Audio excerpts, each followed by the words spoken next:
everyone. Welcome to the Stream of Art podcast, where we chat openly about creativity, personal development, and building a career in the arts. I'm Michelle Monette. And I'm Robyn Lester. This is episode 31, and today we're going to be talking about our favorite stories, or at least a few of our favorite stories. We're definitely not going to go through all of them, but we'll each share a few of our favorite stories, sort of coming on the back of our conversation in the last episode, just about stories in general. So first, as always, we will do our little check-in. So each of us shares a win, a fun or interesting thing, and then something we appreciate. So do you want to get us kicked off there, Robyn? Yeah. My win, fun and interesting thing, and something I appreciate is all the same thing. Nice. Whoa, plot twist for you. It's like a hat trick. Yeah. So for those who have listened to all the episodes, you may have recalled that in a couple episodes back, I mentioned that I was going to be doing acting classes. And I have officially started. I had my first one not last week, the week before. Anyways, doesn't matter when. It is a lot of fun. So that's my fun and interesting thing, is that I actually find it fun and interesting. That's cool. So I was obviously a bit apprehensive about going to the first class. The fact that I actually made it there, I consider a huge win. Massive. I was considering, as I was driving there, I was thinking, if I just don't show up, no one would know. Like, I could just turn around and head home or, And it was funny because when we got there, like the first thing he kind of said, he's like, so I'm sure you're all nervous and I'm sure half of you thought, why don't I just drive home right now? Like, yep, you caught me.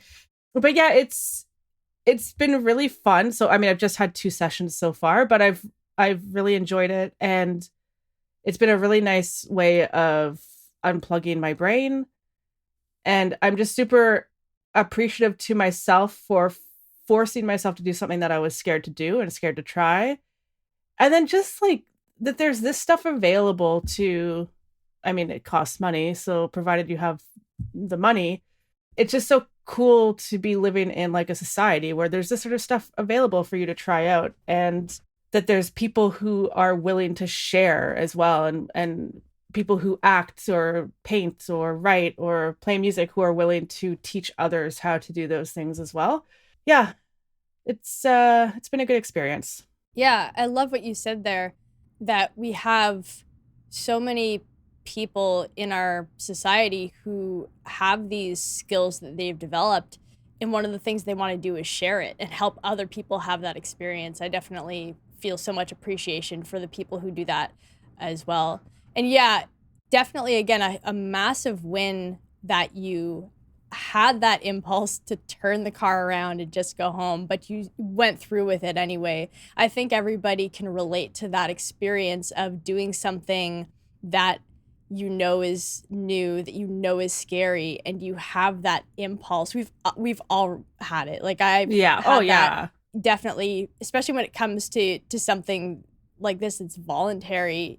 You can tell yourself, I don't have to do this. Like you said, they're not going to know that I'm not there. It's not, but you would know. And the fact that you tipped in the direction of doing it anyways is something that'll really pay off, and that you're having a good time doing it. That I think can be something that, it's wonderful in the moment, but can also remind you down the road if you opt in for another voluntary, scary thing. You can remember that moment, and that does help to remind you that pushing past that trepidation can have some pretty big rewards. Yeah, it's pretty cool, and it's a really good way. Like, this class is a really good way of forcing myself not to overthink things, which is classic. And I think most adults, you get kind of caught into the overthinking and less acting, more thinking, less acting on things, more thinking about things. And that's really, you can't operate that way in this setting, which is really good for me to just have that experience of like, so for the first class, for instance, we did improv, and like, I hate improv. Like, the idea of improv, just like you put someone on the spot and they had to make, and it's like, oh my God. And I was the first one he called up. And so it's like, but you have no choice. You can't be like, no, I don't want to. Like, and then it was really cool. It's like I go up and then my mind just kind of goes blank and you stop worrying about what people are thinking and what you're going to say and all of that. You just kind of, yeah, it's just such an interesting experience. Yeah. Yeah. I imagine it's very revealing or makes you feel very vulnerable because it's just you. I think we've talked about that with singing, where the act of singing is much more, makes you feel much more vulnerable than even playing an instrument. For me, having a guitar, there is, as much as I feel connected to my guitar, there is something that separates me and the people I'm playing in front of. But when it comes to your voice, especially if you're somebody who's just singing, that's you. You're exposed. Yeah. And the fact that your mind could clear and that you weren't worrying about what everybody else was thinking, I think that's really incredible that you can get there, because it's really difficult. Yeah, it's interesting that, because it's like if I heard a performer play a wrong note on a guitar, I would have a different, like, I would just kind of brush that off. Like, oh, that sucks. You know, like your fingers kind of messed up there or whatever. But if I heard a vocalist hit the wrong note singing, it would be a different kind of reaction. It would be more cringy. And I don't know what that is. I think because, yeah, having that instrument, it's like a buffer between you and what you're putting out there. Mm-hmm. Yeah, and I think, too, when it comes to the human voice, like as a listener, if you're finding it harder to hear a singer hit a wrong note, it's probably because there's just so much more resonance with the human voice, you know, to the human ear. Yeah, fair. So, you know, I think a lot of the times when an instrumentalist makes an error, it's not going to be as noticeable because they're also not front and center. And a lot of professionals do learn how to recover from making mistakes so that it's not perceptible to a lot of the audience. For me as a singer, when I hear a singer hit a wrong note, I always feel so much empathy. I'm like, I know that feeling. We've all been there, and it's horrible. And, you know, also if you ever sing live, one of the things you learn is that there's so much out of your control. So if you are in a venue where you can't, maybe the monitoring is really bad and you can't really hear yourself. Yeah. If you can't hear yourself, you can't, it's really difficult to know if you're singing the right note. Right. So, yeah, I think that's where having that experience helps me to just feel that camaraderie with them. I feel their pain. But anyways, that could be a whole other conversation for another day. Bottom line, kudos on your acting class. Is there some kind of a final performance or anything like that? I don't think so. It's just the intro to acting. So I imagine like next week we're going to be covering the Meisner technique. Mm-hmm. And I don't know, and he was saying that that's what he was trained in. And I don't know if he'll cover other techniques as well. I'm not really sure. Like I don't think there was a course outline, or if there was, I didn't look at it. It's just 7 weeks. So I'm assuming just kind of like the basics, just to kind of give you a taste of it. And it is interesting too, because he talks a lot about like the audition process and the community theater scene in Ottawa and how you can get involved with that. And so it's kind of a good mix of like practicing, learning techniques, but also just learning about the environment in Ottawa, just in case you do want to get more involved. Yeah. Yeah, very cool. My win is less interesting, but I'll say it anyway. So I've been working this past week on outlining what I want to do as far as lessons and coaching and all of that. And so I got all that set. I'm ready to go. So I'm going to be launching my new sort of lessons and my coaching this week. So sweet. that felt good to get taken care of. My fun/interesting thing is going to match with the thing I appreciate. And that is the incredible gift that you and Mike got me for my birthday. My Kindle. This is the greatest thing I've ever received. I read 4 books this week. Oh, that's blasted amazing. through them, yeah. So yeah, I've been somebody who's used Kindle for a while, but it's been on my computer or on my phone, and I've really wanted an actual Kindle, not just the app. And yeah, that was a really wonderful birthday surprise, and it came with 3 months free of Kindle Unlimited, so I'm just blasting through books. I was super happy about that because like my initial suggestion to Mike was like we should get her a Kindle Unlimited subscription. And then he was the one who's like, well, like how about a Kindle? And I was like, oh yeah, like what is she reading on right now? And I didn't realize that there was the 3-month trial subscription. I was like, oh sweet, it's kind of like the best of both worlds. Yeah, that's awesome. Yeah, definitely.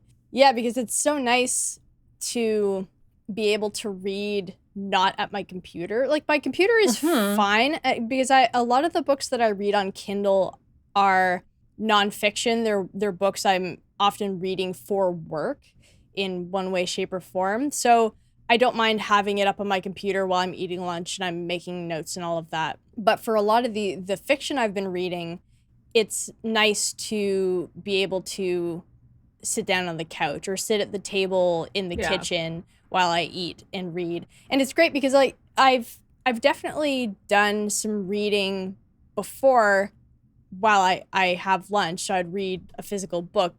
But the issue is that I often will then get food on the book, and I hate that. So I have, a couple of Cal Newport books that I can almost guarantee have like avocado somewhere on them because I've been reading them while I've been eating.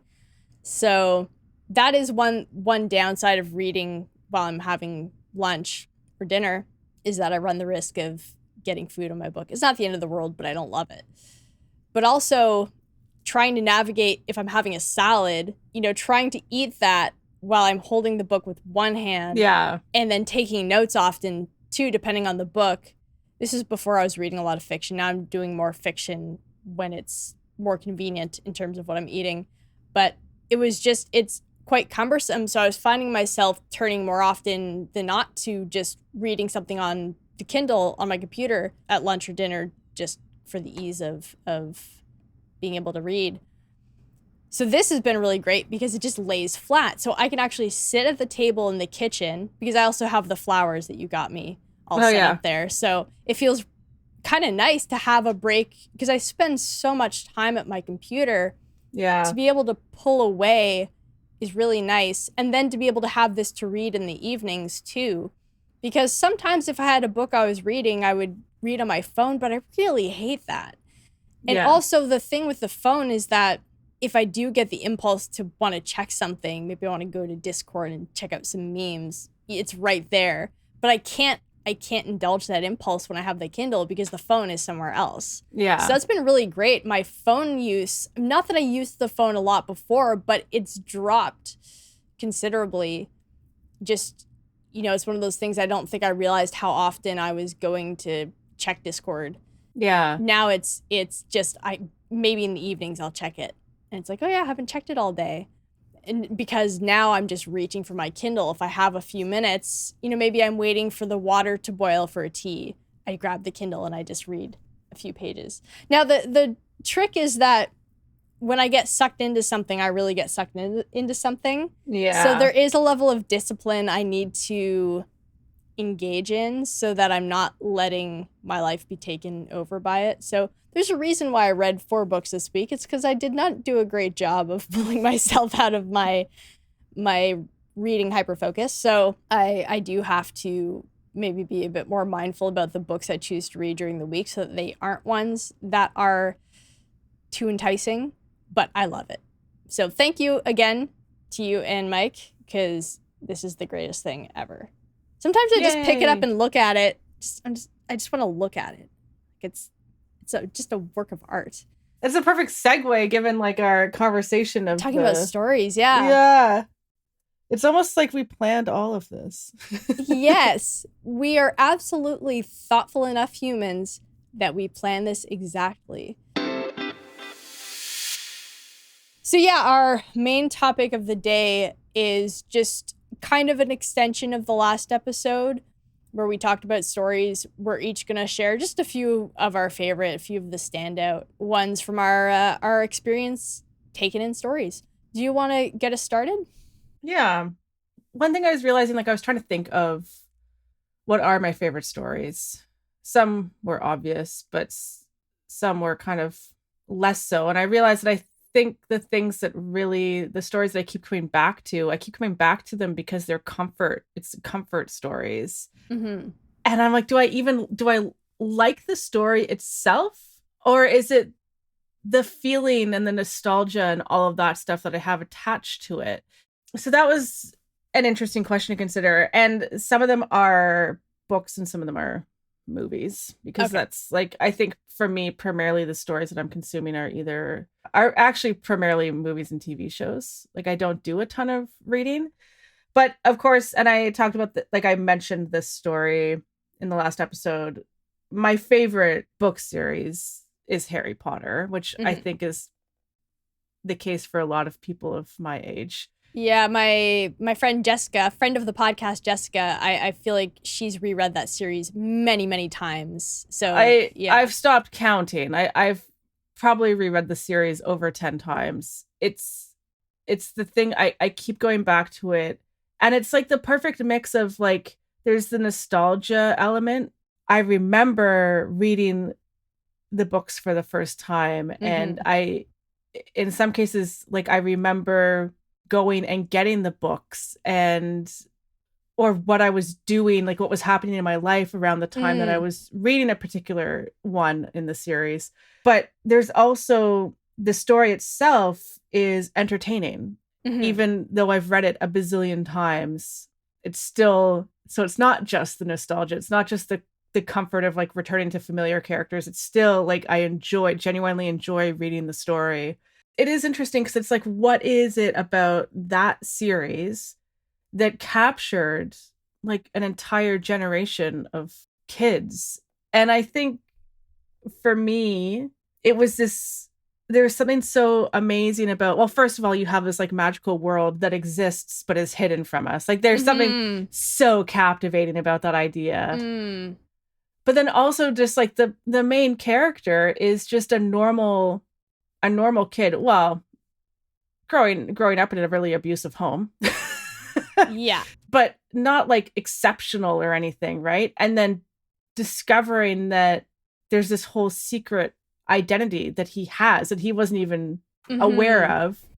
And then seeing him throughout the series rise to the occasion, essentially, despite the fact that he isn't like particularly skilled or amazing or whatever, right? Like he is just a normal average person, but he manages to overcome so much. And I think like that, all of that combined is the thing that makes that series really, really compelling. Yeah, it's interesting because I was never a big Harry Potter fan. I don't know if that's blasphemous to say that. No, it's fair. Like, yeah. And I think too, because I've talked to people who aren't big Harry Potter fans, and I think part of it was like I was introduced to it at the very beginning, essentially. Yeah. And I think if you weren't, I think if you came to it as a teenager or as like a young adult, I think it might not hold you the same way.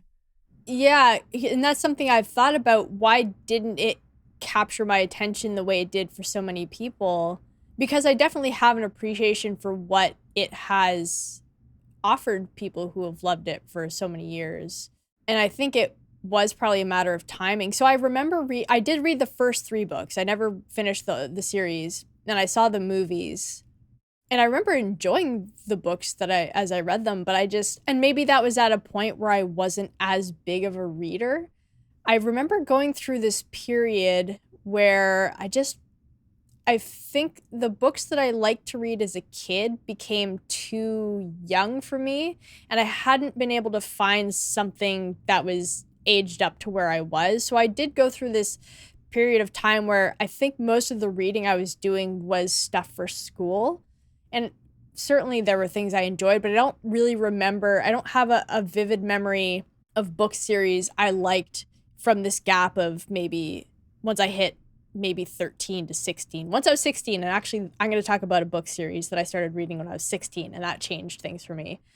But because I often wonder that, just what I missed the boat, I think. And I have to wonder too if I was just this was around the time, so I would have watched the Harry Potter movie when I was maybe 11.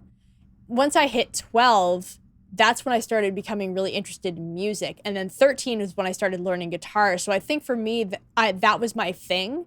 I started getting into music, and that became such a big part of what shaped my identity that I think I just wasn't interested in finding it elsewhere. And I was definitely, because it kind of ticks the boxes for me. I like fantasy. I like worlds with magic. You know, I was a massive Buffy the Vampire Slayer fan. I actually thought about adding that to this list, but then decided against it because I think it gets covered in something else I'm going to be talking about today. But, you know, I like that kind of thing. But yeah, it's I can definitely understand it. If I feel like that's how people feel. You either love it or you're kind of lukewarm on it. I don't think I've found anybody who hates the series except for the people who wanted to burn the books because they're like witchcraft. Yeah. But yeah, I think it's kind of you got there at the right time, or you just missed the boat. And then, you know, you can still appreciate it for what it is. And I enjoyed the movies and all of that, but I think you do have to, I'm just thinking like the characters, because a lot of the reason I want to reread the series is because the characters are just like they feel like friends at this point. So sad. Anyways, whatever. No, I think that's how we talked about that in the last episode, how when characters are written really well, you connect with them, and that's normal. That's a good thing. It's what develops that empathy, because you care about somebody who's not only not you, but somebody who doesn't actually exist. The fact that you can conjure them in your mind and feel that connection and that care for them, I think that's a good thing. Yeah, and I think that, you know, because I've read some series that target the same age range, so that 9 to 12 age range, and I've read them as adults, and I have had that thought of like, this must be what it's like to read Harry Potter for the first time when you're older, when you're past that target age, where it's like I could see how this would have gripped me if I was younger. And I think that's probably what's happening. You just have to kind of come to it at the right age. Yeah.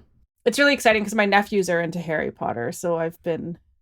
And they have all these really nice editions now, don't they? With like the illustrations. Yes. And, yeah. So every Christmas I get them the next illustrated version. It's getting tricky though, because they're still young, and so like with us, we aged up with the series. So like we were kind of like, as the new one came out, it was age appropriate. But I had to be a little cautious with them because they're still a bit too young. So now they're getting into like the heavier ones. So yeah, it's tricky. Yeah. All right. So I'm actually going to go in a different order than I had originally planned, because there's one I was going to share, the one I was most excited to share. But I'm actually going to go with the book series because there are some interesting parallels between this series and Harry Potter. So one of my favorite book series, this was my favorite for a long time, but now I have quite a few others. But this one holds a very special place in my heart. It is the Dresden Files series by Jim Butcher that I read for the first time when I was 16 years old. Or actually, I listened to it. So James Marsters, to bring it back to Buffy, he played Spike on Buffy, and he is the one who narrates the audiobooks. Oh, so cool. I listened to the first 2 books on audiobook with James Marsters reading, and that was really cool. And then from there, got the books and was reading them. And it's also, you know, it's set in our world, but then there's magic, and it's something you can't see. So as you were talking about that with Harry Potter, I think that's part of what I liked about the series, is that it's just because it's set in Chicago. He's Chicago's only professional wizard. His name is Harry Dresden. And all this stuff is happening, all this crazy magical stuff, and Harry Dresden has to be the one who kind of protects Chicago and eventually protects like the world. Of course, like the stakes get higher as the series goes on. As the series is still going. I think the next one should be coming out in the next year or so. But yeah, that's one of the things I think I took from that, you know, being able to see the magic in the world. If you look, because a lot of the time he often deals with Karen Murphy, who works for, she's a cop. And the way they have to bend their mind around the stuff that happens, trying to explain it in a way that makes sense to their brains, because the idea of there being magic is just so unbelievable. So it's really interesting, the sort of clash of this magical world that is real with like the quote unquote real world. It also helped me to appreciate the value of having your own space, because Harry lives in this like small apartment, and he has his little like basement kind of area, and it just always felt really cozy like when he talked about it. So it's this place for him to go to be away from people. He has his cat, and then he eventually gets a dog in the series as well. And because his magic tends to set off electronic devices, like it doesn't cooperate, it's very quiet, so away from any kind of technology. He has candles and stuff like that, and it's just this really nice space where he goes and he works on his magic, and he reads a lot. He loves his books, and so that too, the reading voraciously.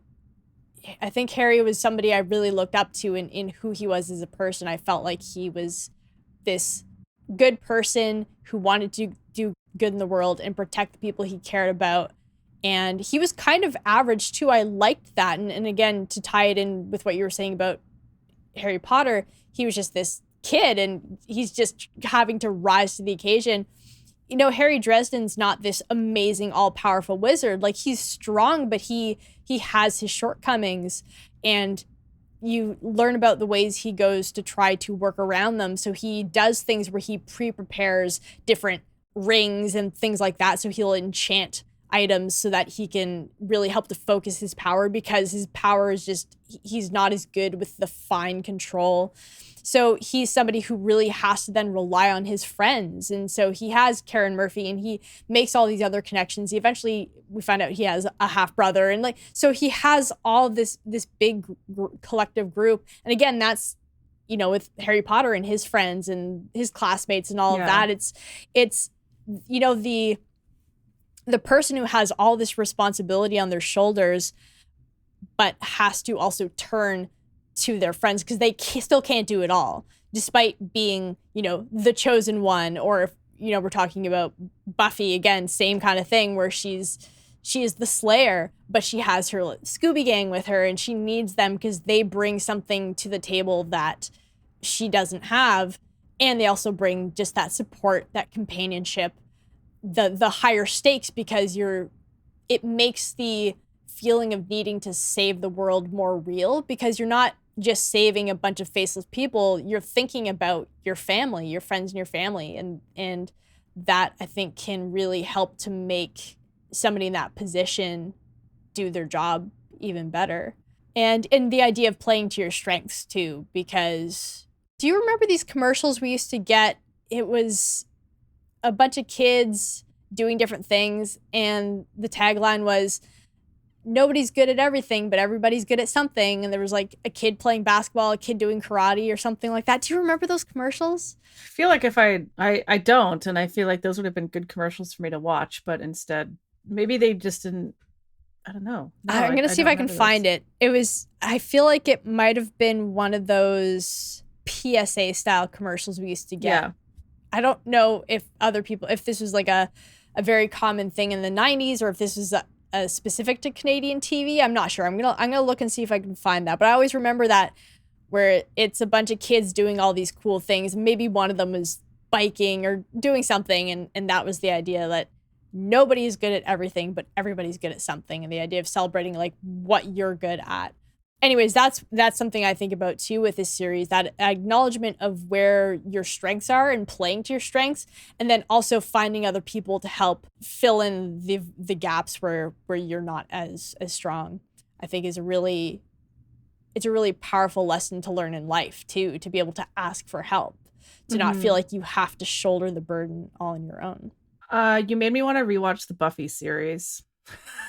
I forgot about Buffy. Yeah, I love it. What's interesting about and I know you were talking about the Dresden Files, and that you had intentionally said I was going to talk about Buffy, but decided not to, and now I'm talking about Buffy.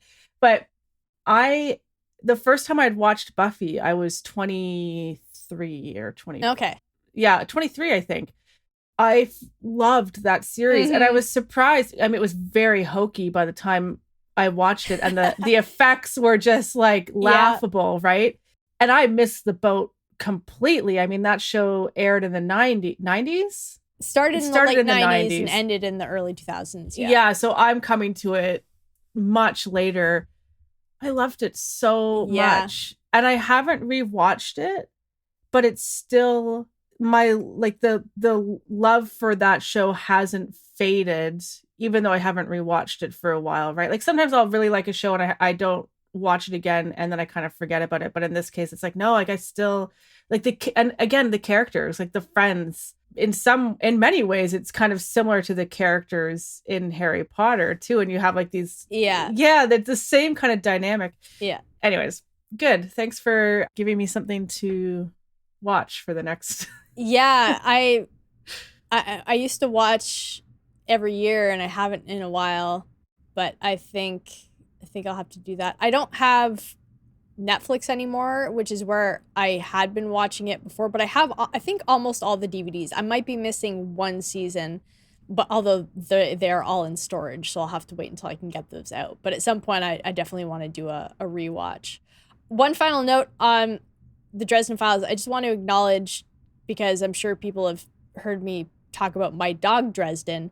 I just want to acknowledge that today would have been her 17th birthday. So happy birthday, Dresden.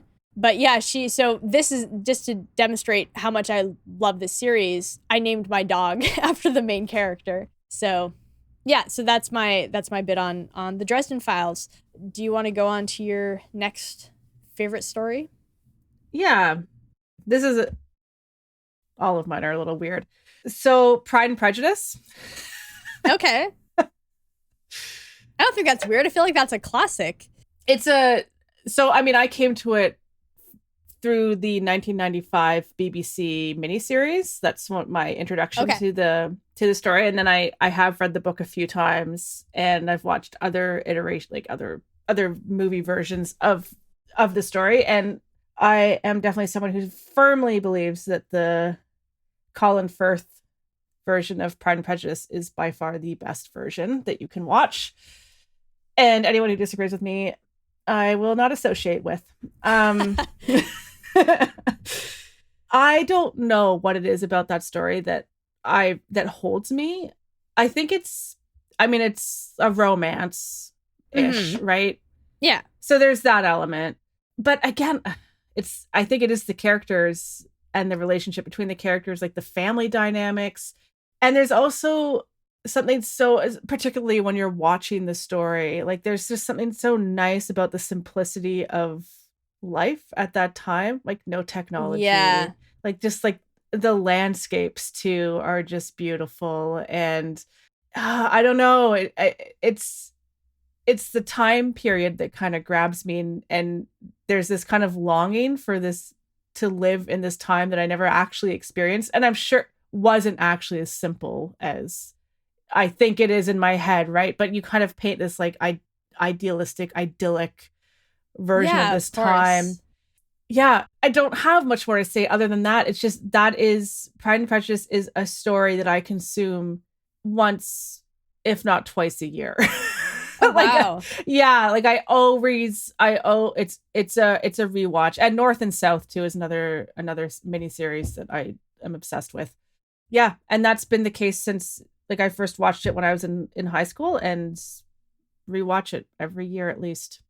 Yeah, I've never watched any of the series or read the book, but it's one of those ones that's on my list again because it's a classic. Yeah. So that actually has renewed my interest in checking it out. I think also too, like just the main character of Elizabeth Bennet, just her self-assuredness and the way she responds, like the way she holds herself and responds even when she's like basically openly criticized for no reason, right? Like it's all based in prejudice essentially.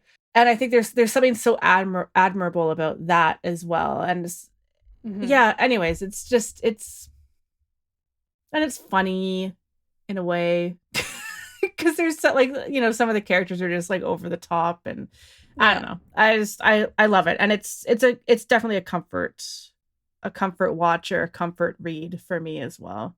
So I have to wonder how much of that comfort for you just comes from tapping into something that you took in at an earlier time in your life as well. And if that lends itself to the feeling of simplicity, so in this case, not just the setting of the story, but also if it's taking you back to a time in your own life where things were simpler, if there is a little bit of that, or if There it's could kind be. of a little bit of both. It's sort of the story, the familiarity, and then the nostalgia kind of all blending together into something that's really powerful. Well, and I think like this being introduced to this series, like this is how I was kind of introduced to like costume dramas as a genre, which I really love. I love watching costume dramas, and I think this was kind of my introduction to that, and my introduction to watching like British miniseries. It was like the first one, and so it holds kind of a special place for that reason too. I'm going to take it in a totally different direction. Yes. Oh, just you wait. I have some other curveballs. My favorite video game series of all time is Mass Effect. So we're going to talk about that. So we're getting a little bit of a video game in here.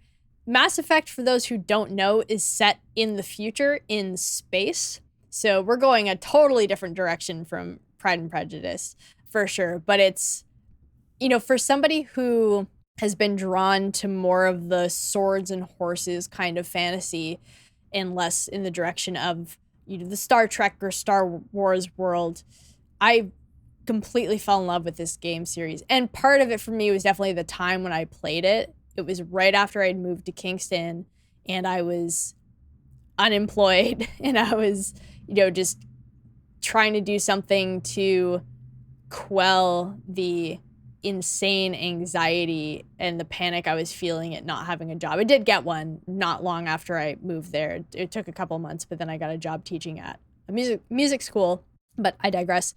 It was just, for me, definitely the right time because I had tried playing this series before when I was in Ottawa the first time and I was living in the apartment with Mike. I remember trying this game and it just didn't click. But when I tried it at this point, I just flew through the series. It became my complete hyper focus at that time. I became so obsessed with it. And it's the kind of game I always have a game on the go. So like right now I'm in the middle of Mass Effect 3. So just to give a bit more background, there are 3 games in the series. So you have Mass Effect 1, which is where we're introduced to this threat by these beings called Reapers. Nobody believes. So Commander Shepard is the main character. That's the character you play as. And you can pick depending on, you know, if you want to play as Fem Shep, which is the female Commander Shepard, or who I sometimes see people calling like Bro Shep. I call him Dude Shep. So the male Commander Shepard. So there's a lot of choice in this series, but this is the basic lineage of the storyline. So nobody believes Shepard that there's this big looming threat. They're like, nah, it's fine.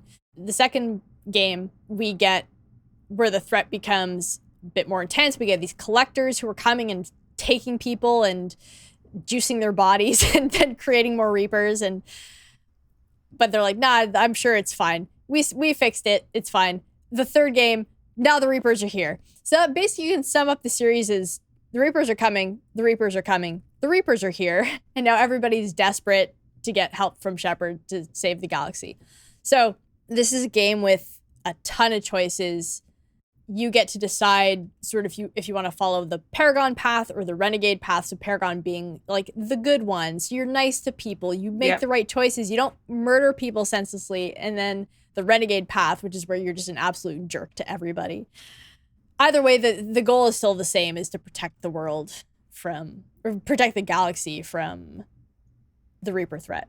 And I just love it. I love the world that's been created, all the different alien species, the characters, of course, because it's another game where you have, you know, Commander Shepard, who is the big boss, sort of, although not even, I mean, because she's a commander, so she's not even that high ranking, but she's like the one who's, you know, going for the fight against the Reapers. She recognizes the threat. I'm just going to keep saying she just because I always play as Fem Shep, so, and also to honor Jennifer Hale, who voices her, who is amazing. So yeah, it's this main character, but then along the way, she's collecting this group of, ragtag kind of friends, and they develop this really deep relationship, and they all become, like almost like a family, and they're on the ship and on the Normandy together, and they go on these adventures, and you carry them through. So like the characters you take with you through each game do change.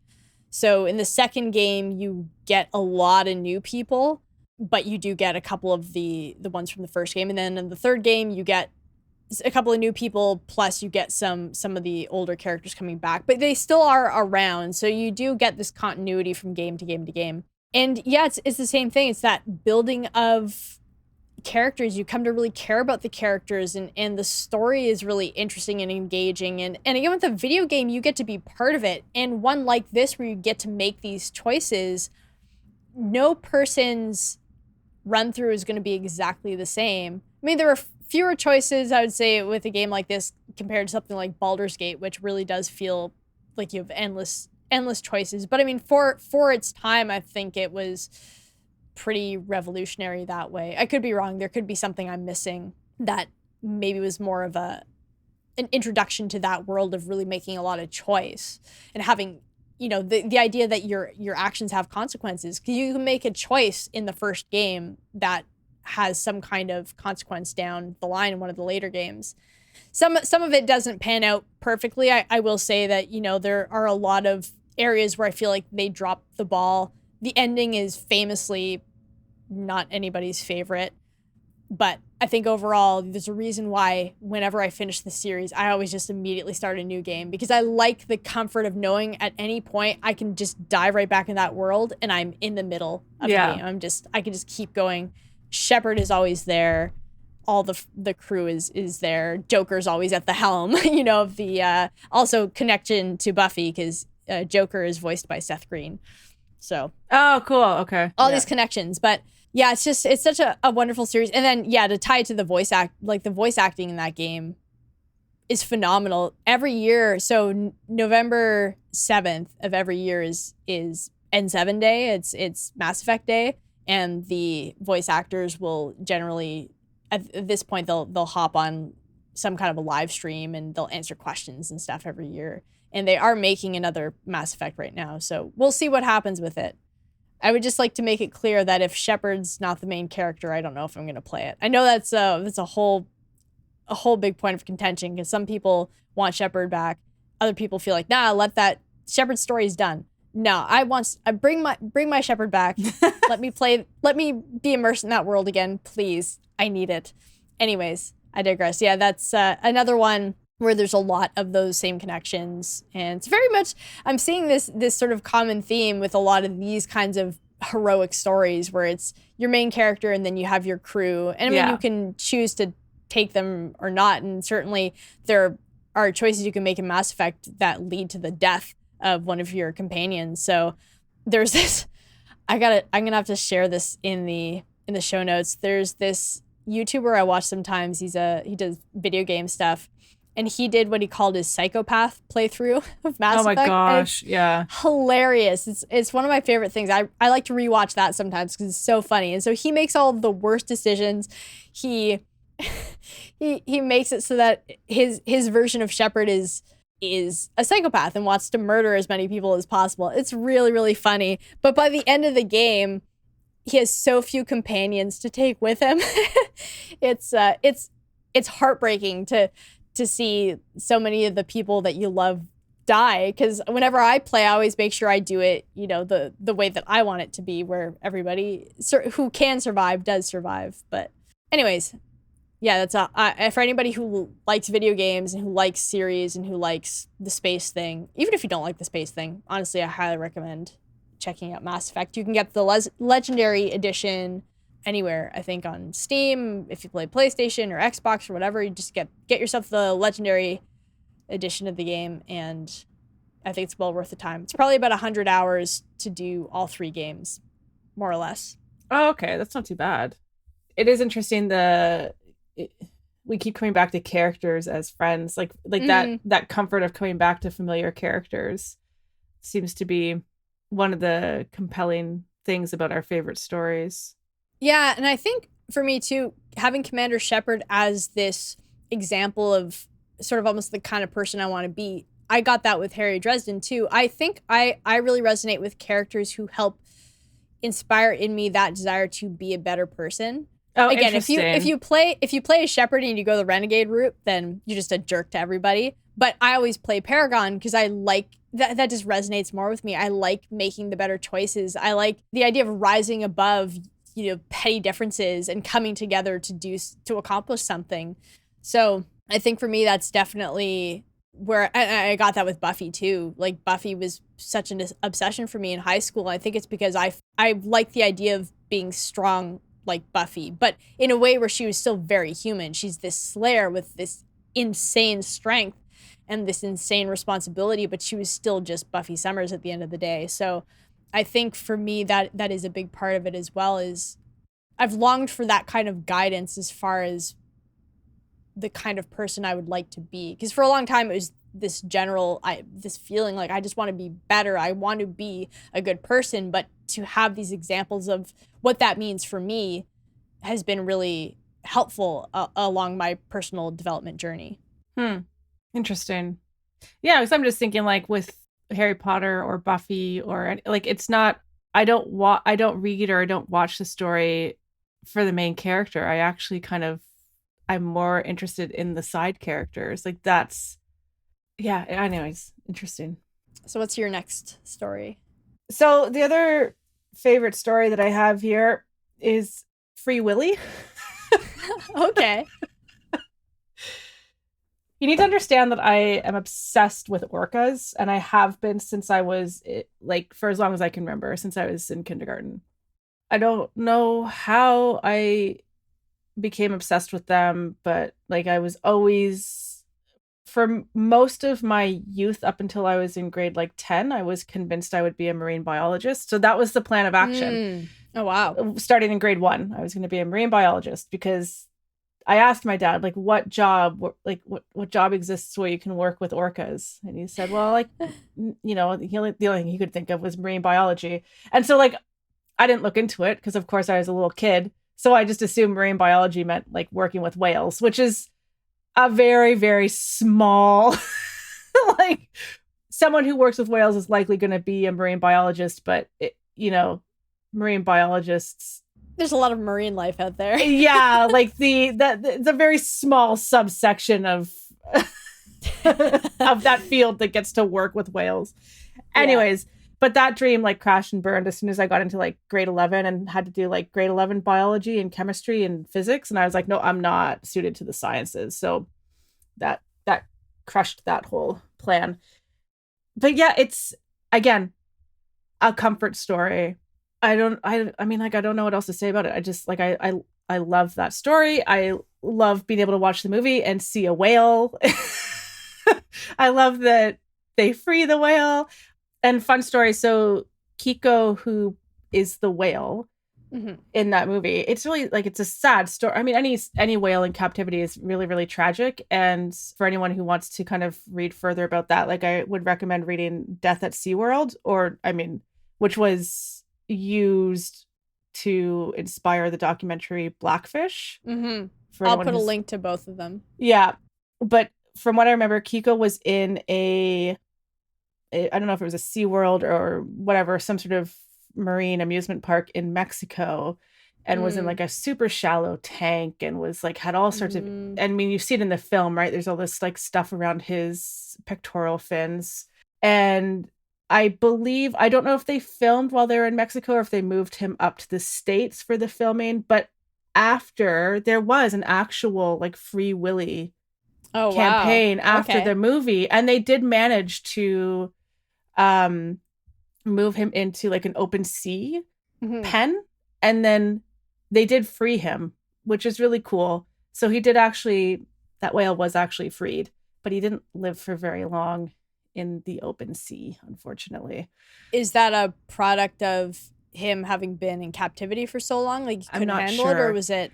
I don't remember. I don't remember the details of his passing and like what they suspected, but it does sound like he was doing really well, though. You know, it's one of those things where it's like, I'd rather he could have had another 10 years in a tank or 1 year free. And it's like, And that's I the know better for me, option. I would have Yeah. chosen 1 year in the open ocean where I could see seaweed and like chase fish. And you know what I mean? Like, just, Yeah.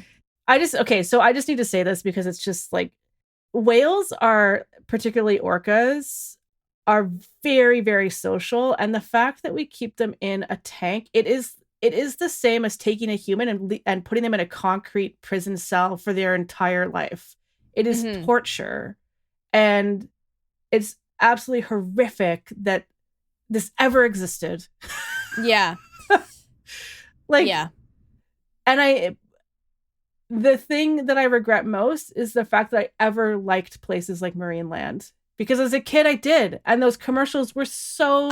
Everyone loves Marineland. Is that not what they told us? I was always... Oh my God, I heard the music and I'd run to see the commercial because I liked seeing the whales jump out of the water and stuff. And like, it was a dream to go visit there. Like, I was always... The idea of going to see Marineland, it was like, whoa, I want to do that.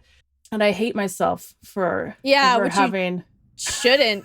Because I had the exact same feeling. I remember watching those commercials and I really wanted to go. We never did. And I'm now retrospectively very glad.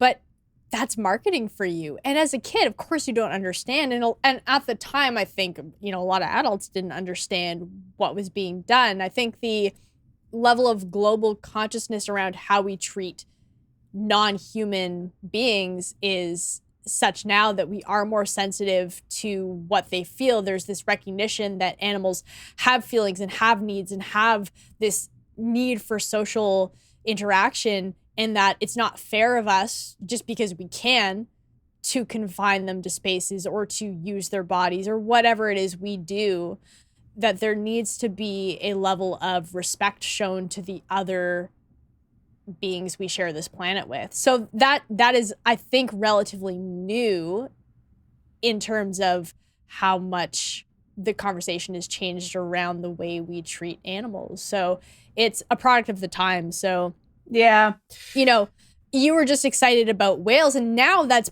probably part of why you feel so strongly about it, because there was that genuine caring. And the way it looks in the commercial, they don't look unhappy, because how would you know? Well, you wouldn't know, but know. now there's that, now you know better, and when you know better, you do better. And so if there's something that can be done, you know, and maybe we can find an organization or something and add a link to that. I'm sure there are places that are doing work to help. Oh, well, there's them out of there's captivity. a dude called Phil Demers who used to be a trainer at Marineland, I think the one in Toronto, and he's now an advocate for all of these. He sees it now, right? That he was part of a system that was just absolutely horrific. Yeah, anyways, Death at SeaWorld is a really eye-opening book. And so I did go to Marineland once. We were in Toronto and I was 6 probably, but we didn't make it there in time to see a show. So, but you could go and just see the whales in their tank, right? And what's really interesting is when I was, because a lot of my family lives in Victoria, and so when I was maybe 10 or 11, I don't actually remember, but we went on a sailing trip and we found ourselves in the middle of a pod of orcas. And I think it might have actually been a super pod, because there was so many of them. They were just all around, right? And it was so exciting. And it was my first time seeing an orca.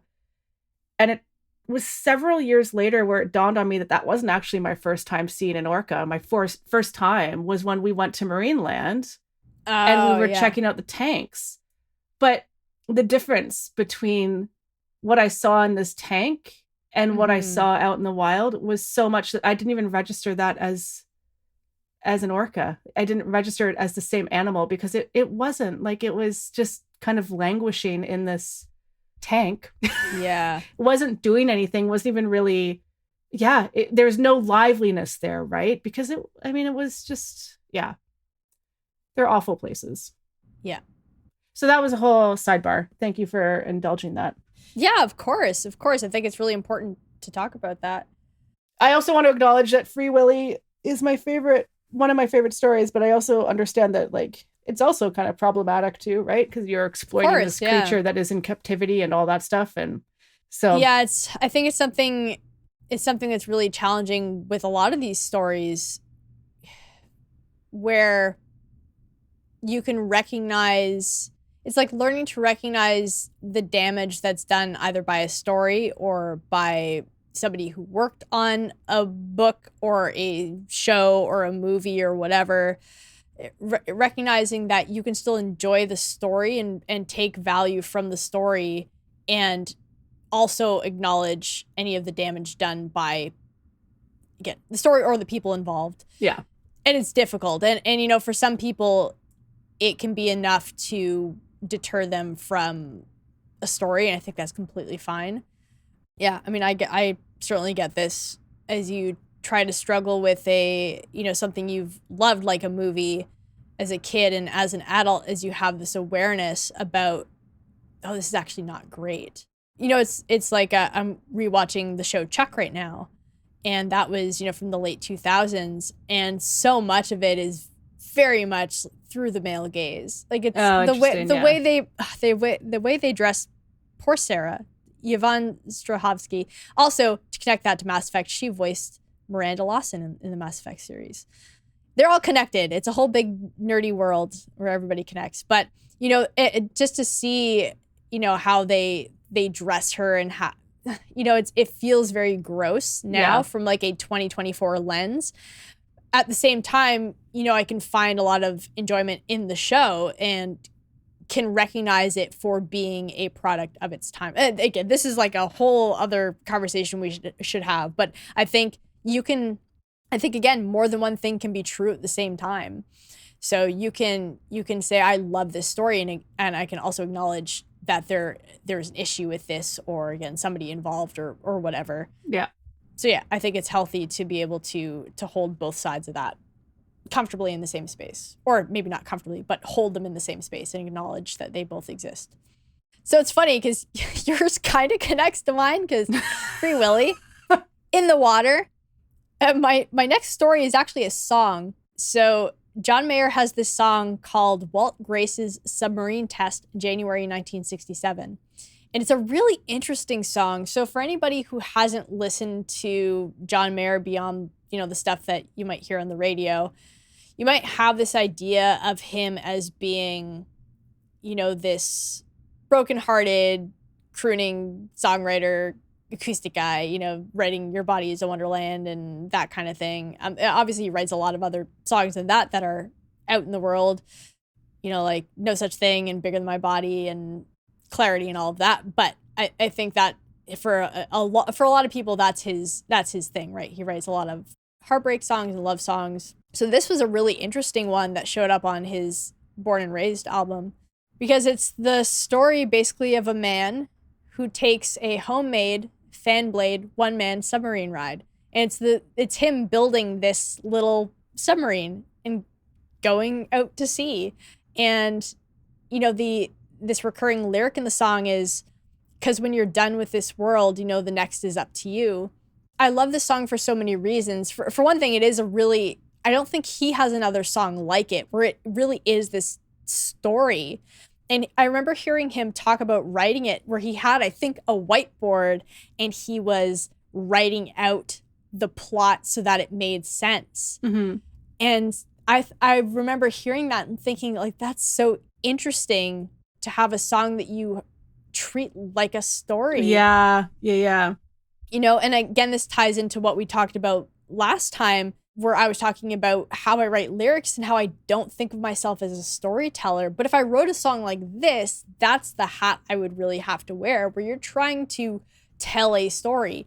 Again, you can definitely argue that all songwriters are telling a story in some way, shape, or form, but this feels very traditional. There is a beginning, middle, and end. Yeah. And I just loved this one. And for me, again, looking for the kind of messages you might find in a story, the idea that you can make a choice when you're unhappy to do something different, do something seemingly impossible. you know, and that at the end of the song, this guy succeeds, you know? So yeah, it's a nice short, I don't think it's a very long song, but it's a nice little just experience. So I'll put a link for anybody who wants to check it out. And I remember seeing him play this one live. I can't remember what tour it was on, but it's just such a powerful song to hear him do live. And it's played on a resonator guitar, so it's got just this really great sound. And even the music fits so well with the story. It feels so nautical. Yeah. In a way that's not cheesy. Like it's such a beautiful song.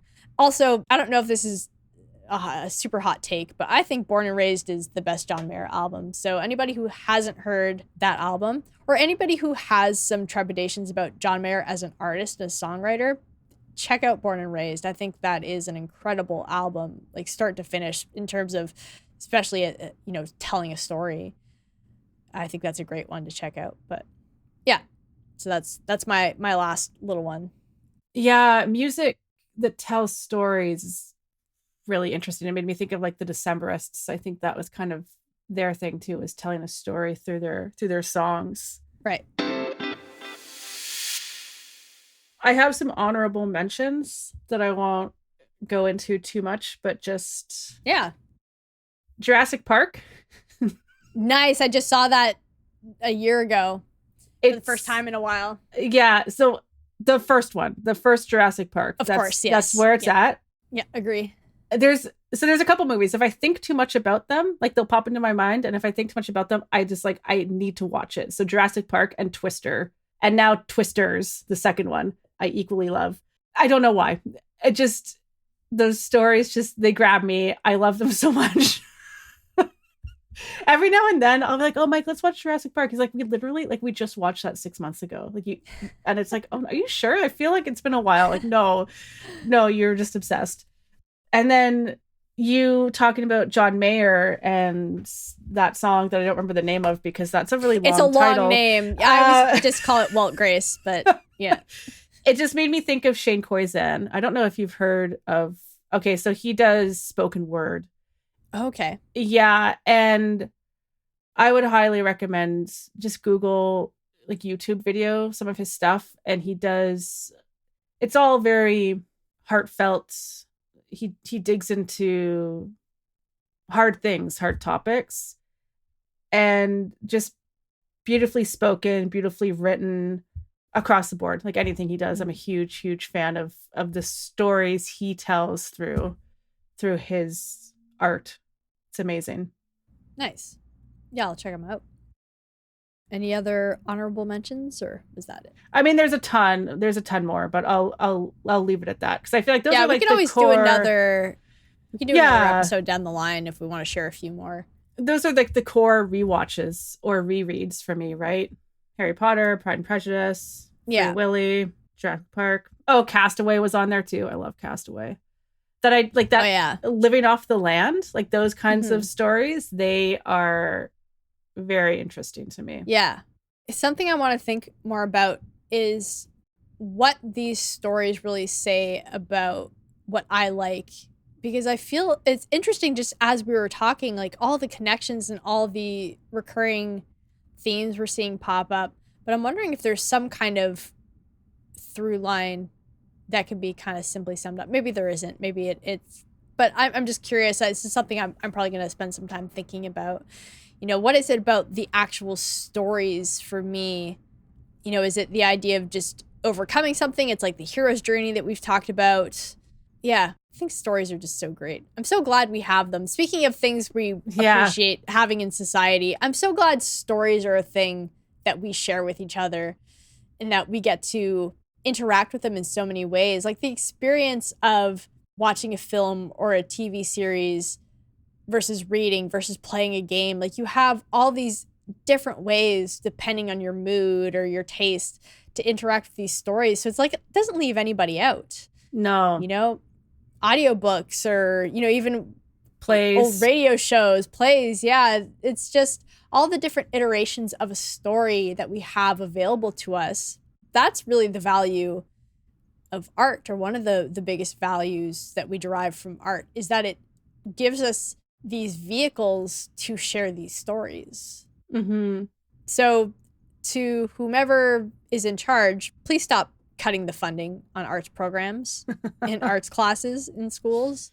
Yeah, but even if we always find a way, right? I mean, storytelling has been around forever, yeah. and it will remain regardless of what happens within the school system.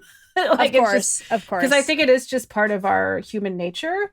Yeah, definitely. What I find really interesting, though, are like, there's times in my life where I'll read a story or consume a story is a better way of phrasing it, that really I love. I'm obsessed with it, but then it doesn't stick, like 10 years later, I'm not thinking about it. So what is it? Yeah.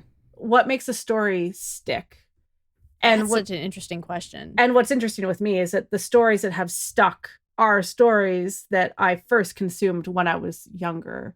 So you kind of wonder, like, is that the recipe for a story that sticks? It's just when it crosses your path. Yeah. Don't know. Yeah, I think timing really does matter. And to take it back to what I had said about Mass Effect, where I had tried it, and that's, I feel like, a pretty universal experience where we might listen to a song or watch a movie or watch a show and it just doesn't click, but then you try it again later and it's the right time. Oh, that's like Game of Thrones for me. I tried watching the first episode of Game of Thrones, I think 5 times. And then it wasn't until I rewatched it with Mike that I finally got past that first episode and loved it. Yeah. Yeah, I had that with The Office. I think I watched the first few episodes of the first season and then I didn't watch it again for probably well over a year. And then I stuck with it. It's tricky when something doesn't catch you right away, which is very much for me, that was the experience playing Mass Effect. The gameplay felt alien enough to me. I mean, it's a shooter, so I have experience with that, but it felt alien enough to me that it was a little off-putting and I wasn't clear about what was going on. So I just had to get past a certain point and then it really clicked. And sometimes you're just not in the right headspace to stick with something. But I think that is where it's helpful when people share stories they love and recommend stories, because then there is a certain level of confidence that at some point this gets better. Yeah. The Office is a really great example. And that was another one that that's another one of my favorite shows. Yeah. But I remember seeing that on TV, when it was released, not live, you know what I mean, at the when time, it's airing, yeah, exactly. And I remember being very confused, and I would have been in high school or whatever, and I didn't understand, is this a documentary? It doesn't play. And what some people might forget is that I think it was the first mockumentary. Now we're so used to seeing that format, we don't think twice, but at the time I couldn't wrap my head around it because it was so different from any other thing that I'd seen in terms of scripted television. And I did not get it, and I did not watch it. It wasn't until I was in my mid-20s that I actually watched that series, and I have rewatched it so much now. Yeah. Age is a big thing in that sense as well, because the age you need to be at to appreciate the humor of something like The Office, or for me, Arrested Development was another one where I would catch bits and pieces of it on TV when it was airing. I just didn't get it. Yeah. But then when I watched it for real, it's so good. I think, and it's a helpful thing to remember that sometimes it's just not the right time in terms of your age. And I mean, this is very, very common for some of the shows. I think I had that experience with Parks and Rec too. It was really difficult for me to get past the first. Maybe I watched the first season and then I had to rewatch it a couple of years later. And then when I got it, I got it. Yeah. And it almost feels extra special when that happens. Because you feel... Well, particularly when there's so much hype around the thing and you're like, wait, what's wrong with me? Because I'm not getting this. Yeah. Yeah. So it feels reassuring to go, oh, it was just not the right time for me to... And again, to stick with it in the case of The Office and Parks and Rec, where the first seasons are kind of weak. If you can get past that point, it feels like a victory. And then you feel, part of something. Because again, it's stories connect us to other people. So... that can be the characters in the story, and that can be the people just in your world. When you find somebody, it's something you get with Simpsons fans where a Simpson fan will make a reference, and if somebody gets it, you're just immediately friends. I have friends I used to work with who we would spend our entire shifts just referencing Simpsons to each other. And it was great. It's great to find that connection because it tells you something about somebody. Our taste says something about who we are often. I mean, there are the things that are kind of a global phenomenon, like The Office, where it's pretty rare to find somebody who doesn't like that show, in which case you steer clear of the people who don't because they cannot be trusted. I'm just kidding. Or am I? Who knows? Meet me and find out. Yeah. Try to tell me you don't like The Office and we'll see. Yeah, I think the world of stories is just, it's so rich and so beautiful and so human. Okay, do we want to do a quick little run through of our playlist, our September playlist? Do you want to just do a run through of you give a quick little overview of maybe some of the songs you picked and why you picked them? Yeah, for sure. So I just chose the songs that I've been kind of listening to obsessively on repeat for the past little while, which is kind of how I consume music. Like I'll get obsessed about certain songs and then I kind of listen to them too much and then I move on to new songs. Yeah. And there's already some on here that I'm like, oh, I'm tired of it. Like the Sabrina Carpenter Please Please Please song. And I know, like sometimes I know by the sound of it, I'm like, this song I'm going to really, really be obsessed with. And I'm going to get so sick of it, I'll never want to listen to it again. And that happens. Yeah. I can usually identify those songs, and this is one of them. And I knew from the beginning. But I don't know, like just a variety of things. Like I love instrumental stuff. I still like In the Shirt by the Irrepressibles. I don't know. I don't know how I came across it. I don't know who they are even, but there's something about that song that I just really love. And I've been listening to that one for several months now. It's the intensity. I go for intensity or vocals. That seems to be the thing that kind of piques my interest. Right. Yeah. Of your songs, I really like that Lose Control, the Teddy Swims one. I hadn't heard that. I like the singing. The vocals, right? Really great. Yeah, exactly. And like with Northern Attitude and what's the other one? Strawberry Wine. Like in that case, it's the guitar playing that I really like the acoustic sound. Yeah. And I like those ones too. I'd heard both of those already. Northern Attitude, obviously through you. Yes. Strawberry Wine, I had already heard. And then also, they're really nice. Like shout out to Alana Sterling. Goodbye.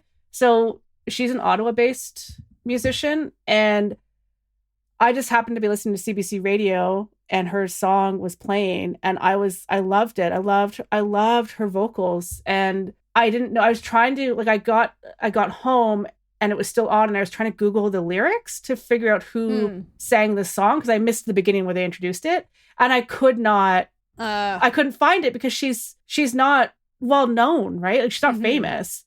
And then fortunately, the song ended, and they said, "Oh, this was by." Okay, and so I was able to find it on Spotify and stuff. But so shout out, and I've just love the sound of her voice. Yeah, that was one I really liked as well. Yeah.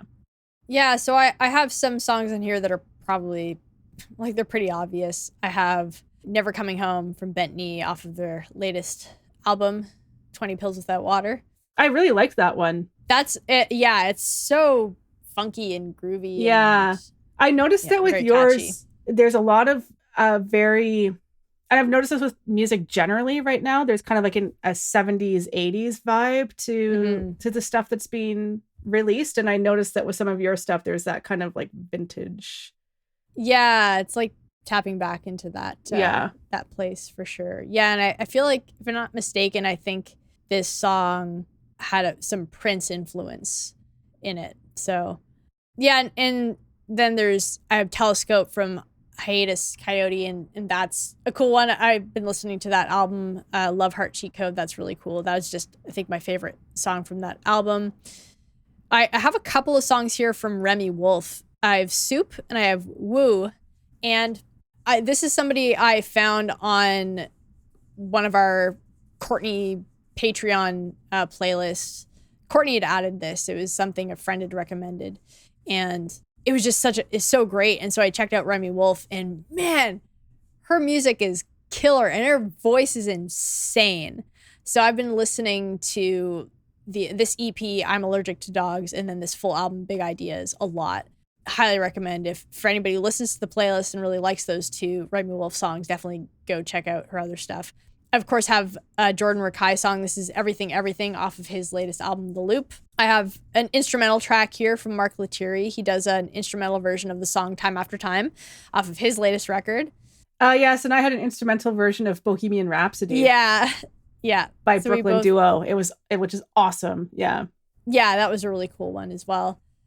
Yeah, it's so funny that we both had an instrumental version of a vocal song. I put Dark Shade by Rachel K. Collier. I am a massive fan of hers. I was introduced to her after I got my Akai, whatever it is, APC 40 and I got Ableton at the same time, and I was trying to figure out how to use it and did a YouTube search for this MIDI controller, and there's a performance of her doing one of her songs with it, and she's a freaking sorceress when it comes to Ableton. I'm such a massive fan of her music and her as an instructor and just an enthusiast and an expert in Ableton. I think she's incredible. So I put up one of the songs this is from her first full album. She has another album as well that's really great and like tons of singles. So I love she's really wonderful. I love Paper Tiger. Like that's one that Yes. Yeah. Yeah.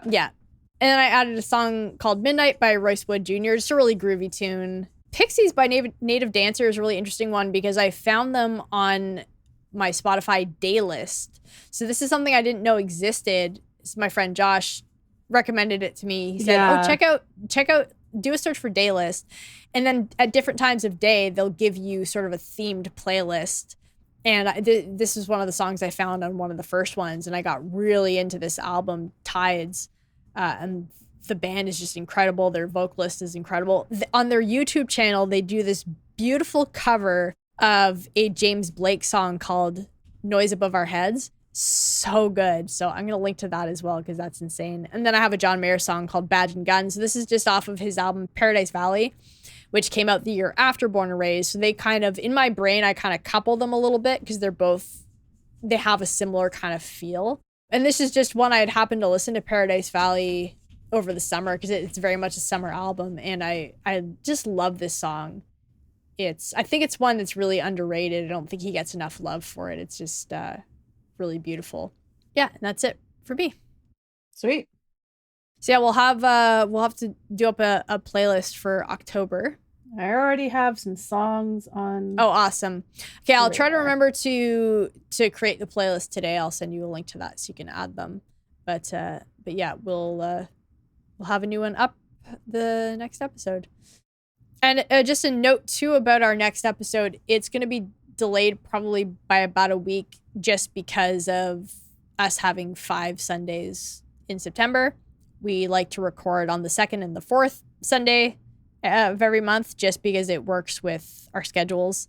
I have a recurring meeting on the 3rd Sunday of every month. So to keep everything in line, we're going to have a little bit of I think we end up with an extra week in between. But I am considering doing a bonus solo episode where I talk about values because that's something I've been working on myself lately. I've been trying to come up with the things I value most, partly because that's something I've been wanting to work on and thinking about a little bit, but I'm also working my way through this career book called Pivot by Jenny Blake. And this is one of the exercises is to identify your values. So I've been thinking a lot about these and I think I have it narrowed down to my 5 most important.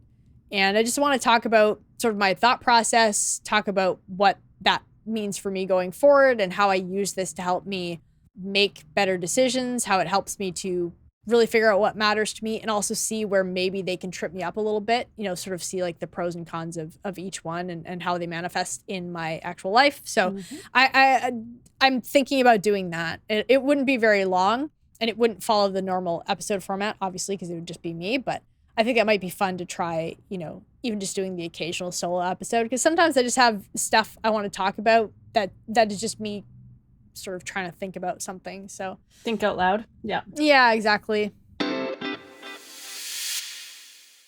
So do you have any Anything exciting coming up in the next couple of weeks? No. Other than acting class continues. And that's it. Yeah, I think that's where I'm at. I'm not doing acting, obviously, but I don't think I have anything specific coming up in the next couple of weeks, or next few weeks, I guess, aside from just working more on getting my career stuff put together. So lots of that and lots of reading, naturally. Yes. Now I have the Kindle. But yeah, I think for the foreseeable future, this is probably going to be what I'm doing a lot of, is just every day hammering away, moving things a little bit closer to what I want to be doing. I will get back on the YouTube train. I just put that aside because I knew I needed to get the lesson and coaching stuff started. Oh, so I will say that if anybody listening to this is interested in lessons, if you want to study guitar, vocals, or songwriting, or if you want coaching, so coaching is open to all musicians. It's sort of a mix of life coaching / performance coaching. So it's going to be based on my build a musical life process with some other things as well. So we would work on, build the foundation you need to build to be able to have the musical life you want and the musical experience you want. So that would involve habit building. It would involve time management. It would involve practice strategies, all of that stuff that really does make a big difference in your musical experience. That's what we would address in coaching. If anybody is interested in signing up, you can go to my website, which there is always a link in the show notes, but I'll add an extra link if you directly to my work with me page. You can fill out an application, and if your application goes through, I'm going to get in touch with you, and what we're going to do is a free consultation. So anybody interested, you don't have to sign up right away. We would have a conversation first to make sure we're a good fit for each other. So this is something as I'm moving in a bit more of a specific direction for what I do, I want to make sure I'm working with the right people. So there is an application you have to fill out. It's not overly long, but it helps me to see right out of the gate if you're somebody I think I can help. And if not, you might not hear from me. If you don't hear from me, it just means that you failed the application. Denied. But chances are pretty good if you take the time to fill it out. I will get in touch with you. We can have a meeting, no obligation, just get to know each other, see if we could be a good fit. And then I can go through some more details with you about the specifics of like the different packages I offer and all of that. So feel free to fill that out if you would like some of my one-on-one, highly personalized guidance. Cool. I think that's it. You can send us an email if you would like to streamofartpodcast@gmail.com. You can follow us on Instagram. We are at streamofartpodcast, and each of our Instagrams are linked down below. You can join our Discord. You can check out the playlist from this month. I'll put a link to the September playlist again down in the show notes. There will be links to everything we talked about today, and there are timestamps, of course. So if you ever want to revisit something, it's very easy for you to do that. All of that's in the show notes. And I will say, for anybody who did go to look for a link to our Substack, I don't have it yet. I have created a Substack for us, but I decided to wait on putting the link up until I've been able to load all of our previous episodes. I was afraid somebody would sign up and then be inundated with emails as I slowly go through our back catalog and add the episodes. So I'm trying to prevent all of you from having a bunch of emails, like 30-something emails. So once I have all the episodes loaded and we're all up to date, that I think will be, for the time being, the sort of home where our episodes and show notes and all of that live. Beyond, we have our Podbean website, but we don't really do anything with it. So that link will be available eventually. I will announce it on the show when it is, and for anybody in Discord, I will put it there as soon as it's available. But it's not super duper high priority right now because y'all can still listen to the episodes, obviously, but it is something on my to-do list, so that'll get done at some point in the near or distant future. So thank you everybody for listening, and we will catch you all in the next episode. Bye. Bye.